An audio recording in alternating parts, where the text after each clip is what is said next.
Easily the most hyped up film of the year finally hits theaters. How does it hold up?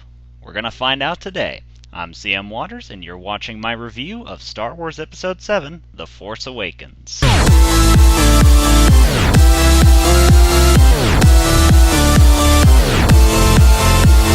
The Force Awakens is the first Star Wars film to hit theaters in the past decade, and for a while, the idea of an Episode 7 was unheard of until Disney bought the rights from George Lucas and decided to assemble their own take on the franchise.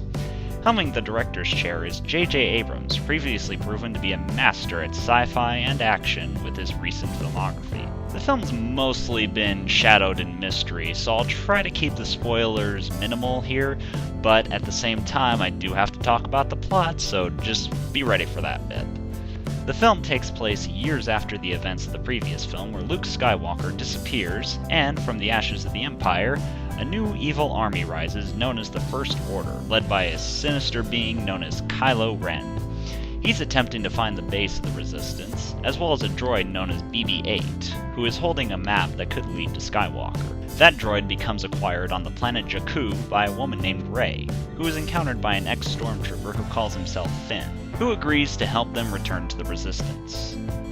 Trust me when I say that's barely the first 10 minutes of what this film has to reveal. The film has so many reveals of icons, human or otherwise, that sent the audience that I was with roaring in applause time and time again. Many of the recurring actors, including but not limited to Harrison Ford and Carrie Fisher, despite their age, bring a surprising amount of energy to the table. But it's not just the returning actors and the recognition of starfighters and droids that makes this a trip down memory lane.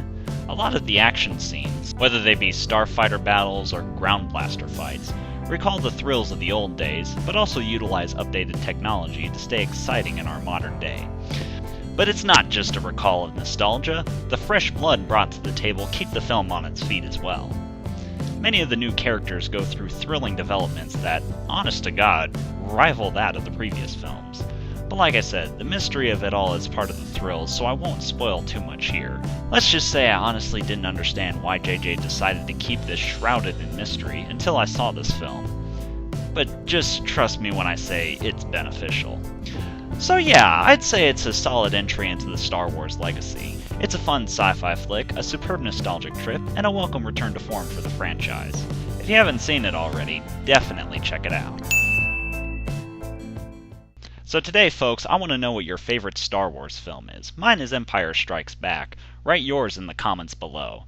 And as always, if you like this video, be sure to rate it and share it with your friends. And don't forget to subscribe, as I'll have another review up next week.